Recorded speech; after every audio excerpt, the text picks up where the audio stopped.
Hello, and welcome to Stamping Fun with Donna. I'm Donna, and every Monday I bring you a Monday Mini.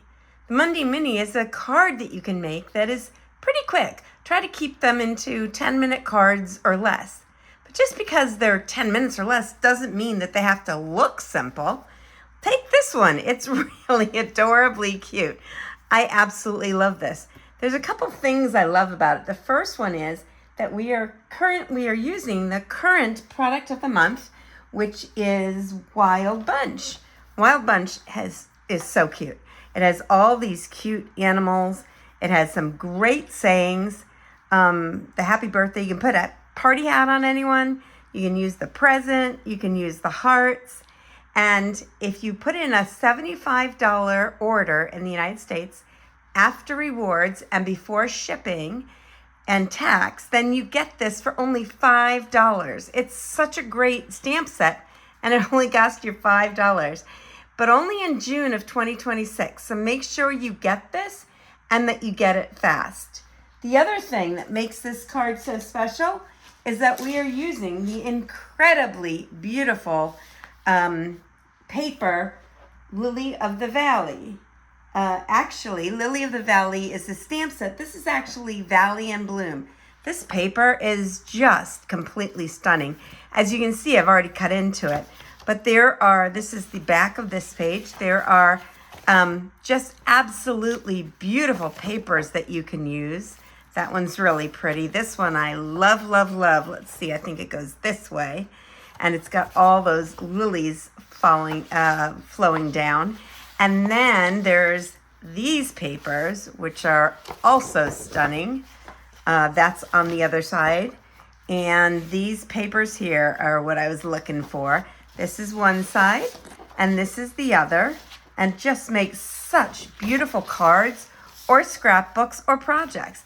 This one here, if you wanted to make this into a card, what you could do is you could cut it into 3 inches this way and 4 inches this way. So you'd end up with 12 card fronts that were 3 by 4 inches. Now, if you caught last week's Monday Mini, you will have seen a way to use 3 by 4 inch card fronts, but there's all sorts of ways you can use that.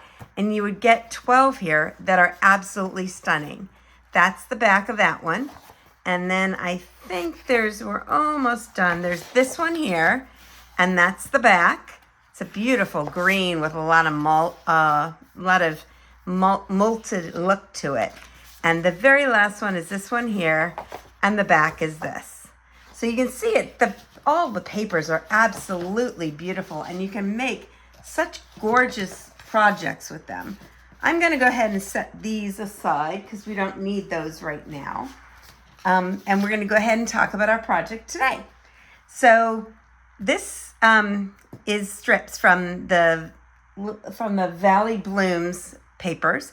And what we used here is the Stylus Shapes dies, which if you don't have them, you really should go out and get them because they're really great. And we're going to make a similar card, but not exactly the same. So I'm going to go ahead and put this over here. There we go. And the first thing I need to do is bring in our papers. So I have here the card base right here, which is just a normal piece of the normal card base. So you take a piece of paper, you cut it in half horizontally, and then you fold it in half, and you've got a card base, right? And then I cut partially some of these papers. Now, if you don't know what papers you want to use with the Designer Series paper, you can always look on the back of the Designer Series paper. It tells you papers that are coordinating with the sets. I'm going to go ahead and set these aside. So what we need to have here is there's the card front, and there's 1, 2, 3, 4, 5 different layers. So we're going to go ahead and get started with those. I'm going to go ahead and bring in my paper trimmer. There we go. All right. So the largest outside layer that here is done in the basic gray, and we're going to do it in balmy blue. That one is 5 inches by 3 3/4. So I would put this here, and go ahead and cut this at 5 inches. Set this aside. Just use scraps if you can. These are things that I've used in other projects, and if I can use a scrap, I'll do it. It's the best way to get the best use of all your papers. So that's 5 by 3 3/4. The next one, the next level or layer will be 4 3/4. Let me see if this fits. 4 3/4, not quite, but I bet you we can do it this way. 4 3/4. There we go. Cut it there by 3 1/2. So I'll put this here, move this over, and get a 3 1/2 sheet. There we go. And then we're going to do one more layer, and that's the designer series paper, which I have here. And what you want to do is you want to cut this into 4 1/2 by 3, and then we're going to cut these into strips, 1 inch strips. So if you don't know, on this side, you can also do it. Sometimes it's easier when it's 1 inch. If your paper you're using has a directional, like here, it's a scene and has a directional, just make sure that you keep them in the same order so you know where they are. I'm going to set these aside here so that they look perfectly well with that. So what we're going to do next is put the trimmer away, and I'm going to take the pretty peacock piece and the 3 strips, and I'm going to just glue them on with my liquid glue. I like the liquid glue because you can sort of smush it into place. Liquid glue, you don't need a lot of it. It doesn't hold immediately, but it holds permanently and very well. Just put one little line down the middle, and that's all you need. I like to start with the middle one because it's easier to place the 2 outsides after the middle one's on. So now I'm just going to do one quick little strip here and put that on this side. And you can measure this if you want. I just sort of eyeball it. Nobody's going to be out there with a measuring stick making sure you got it all right. And it's going to look good no matter what. So I wouldn't worry too much about it. I just want to get that one so that the line in the middle is small, but it's approximately equal. And I just do one line from top to bottom and turn this one over and put it on this side. And there you go. And because I kept them in the same order, they're all lined up. That's all there is to that. And then we're going to go ahead and put this one, just get some more green glue on it and put it right onto the balmy blue. So we can put that here. Balmy blue actually is not in this paper pack as a coordinating color, but I think it looks really good together. So I liked the springness of it all. This weekend, of course, was the first day of summer, so it's nice to have nice summery colors. Okay, so the next thing we need to do is the circles. So the circles, as I said, we're done with the stylish shapes. And what I did is I took the largest circle and the second largest circle, and I layered them like this. Let me go ahead and bring up our Stampin' Cut and Emboss machine. Here we go. Great. Let me move that just a little bit so I can get this more into view. There we go. And I'm going to go ahead and put these plates down. As I always say, you don't need to remember what you need to do. You don't even need to be able to read. You just need to look at the pictures. When you have a die cut, you want to have plate 1, plate 2, and 2 plate 3s. So here's plate 1, plate 2, one of my plate 3s, and here's the second one. We're going to go ahead and put the paper, and what I like to do is the outside circle, I like to have the coordinating color that, I'll show you on here. So I did Secret C here because that's the one that the strips of paper go on. Our strips of paper go on the pretty peacock. So I'm going to do the outside layer with the pretty peacock. And that's just the largest of the stylish shapes circles. Let me go ahead and just roll this quickly through. There we go. And then all you need to do is take it apart. Sorry, I banged the camera a little bit. And here's the outside. I'm going to set this one aside. And now I'm going to do the inside on white. Now, if you don't know this, it really helps your plates if you change them every time. So the one that was on top is now on the bottom. It just gets warped less if you do that. So every time I switch them out, I go ahead and put the one that was on top on the bottom and vice versa. And now I'm doing the white that I'm going to be stamping on. There we go. So it's always better, of course, if we stamp before we place it on the project. That way, if there's a mistake, you can always redo it, use it on the other side, but it won't be a problem if it's not yet on the whole project. I'm going to go ahead and pull that out. And I think that today we will be stamping, let me see, what did I want to do with this one? We're going to be putting it on here. So I think we're going to be stamping, well, we have the heifer, the snail, the koala, and the penguin. And any of them would look good, but I think we'll stamp the snail. Nope, we're going to stamp the heifer. I already have it mounted. So that's what we're going to do here. I'm going to bring in the pecan pie and just get that nice and saturated. I like to stamp it once off just to make sure I have it covered well, and then go ahead and stamp this right in the middle of the circle. And you don't need to press hard. Definitely don't rock. You just need to let the ink soak in for a second. Now I'm going to pull out some of my brown Stampin' Blends. And these, when they first came out, they had different names. I don't remember what they are, but they're available. And in my store.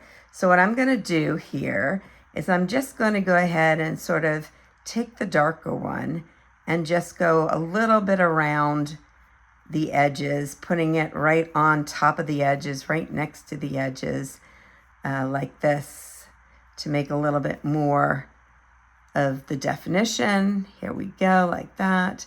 When it comes to an animal, particularly something that has hair or fur, it's so much better to do it using short strokes in the direction of the hair or fur, and then it looks much more natural than if you do one long one.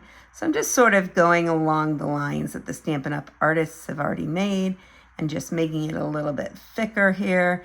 And the legs I'm going to fill in with this darker color than the other one we're going to be using. And the tail also, I'm just going to go ahead and fill that in. Okay, so now I'm going to take the one that is slightly lighter.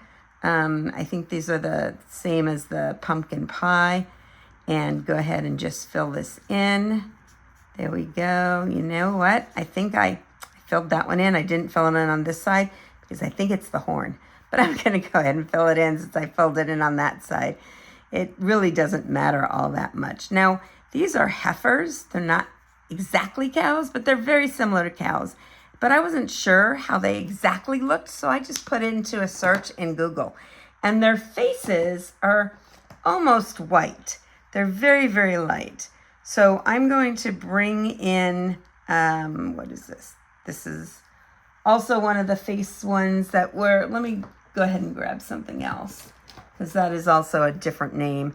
This is, see, all these have the old names.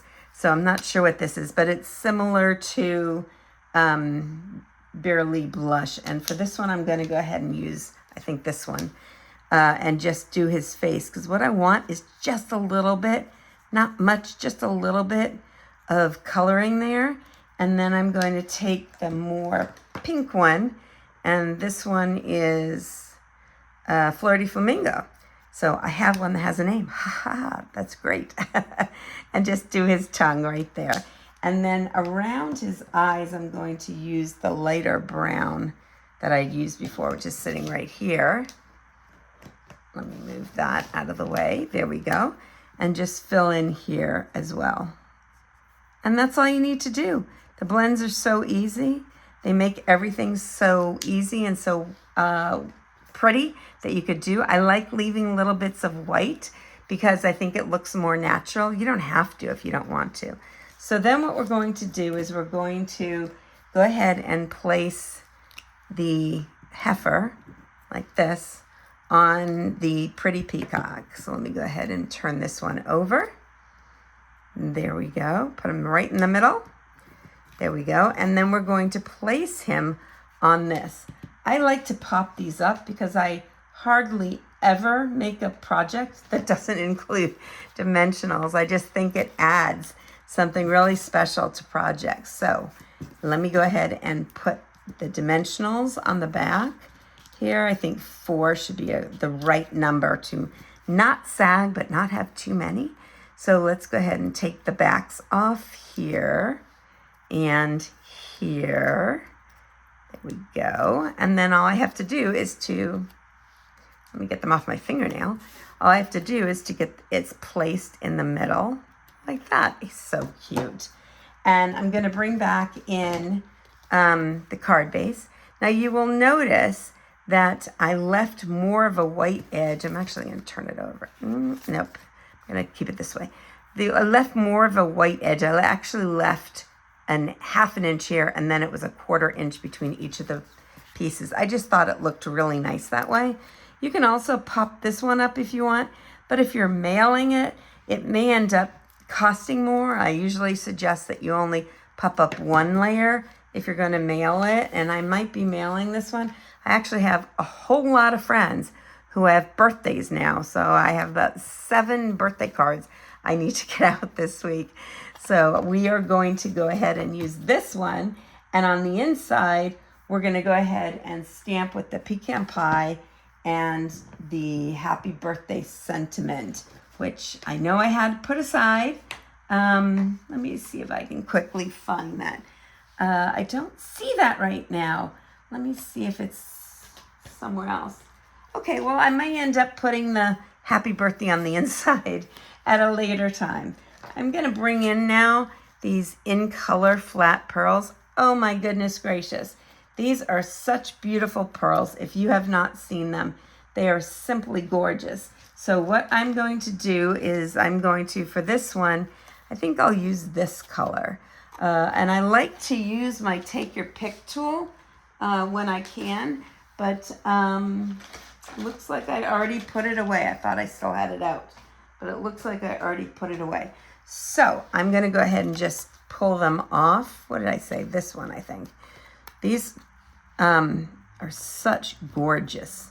They've got a little bit of shine to them, and they've got some different colors in there. And there we go. There's 3 right there. And we have a gorgeous birthday card, and it didn't take very long at all. Even with all my talking, it only took about 10 minutes, but you could definitely do this one really fast and definitely within 10 minutes. Let me bring in some others that I have here that I had done of the same sort of thing. So we have this one that's got balmy blue and pretty peacock. And we have this one that is Secret Sea and basic gray. We have this one with the penguin, that's just a little piece, that has pretty in pink in it. And it looks like I only did 1 layer here, not 2 like I did with the others. And the snail has garden green and blackberry bliss. And all of those come from the product of the month stamp set, Wild Bunch. That's one of each of the animals that is in there. So that's it for today. I hope you have a wonderful day. I hope you try this out. And if you do, please tag me in it so I can see what you've made. Don't forget to get Wild Bunch. Well, it's available only in June of 2026. If it stays around, it could stay around another month or 2 if they don't all sell out, but it's such a cute set. And this paper, all of these papers are from the Valley and Bloom paper pack. It's just absolutely stunning. And it keeps selling out. So if you see it, make sure to get it when you see it. Please check out my channel at stampingfunwithdonna.com. There you can go on to that's my website. You can go on to my store and buy whatever you need. You can see my projects. These will be up as well. And I hope you have a great week. See you next week. Bye.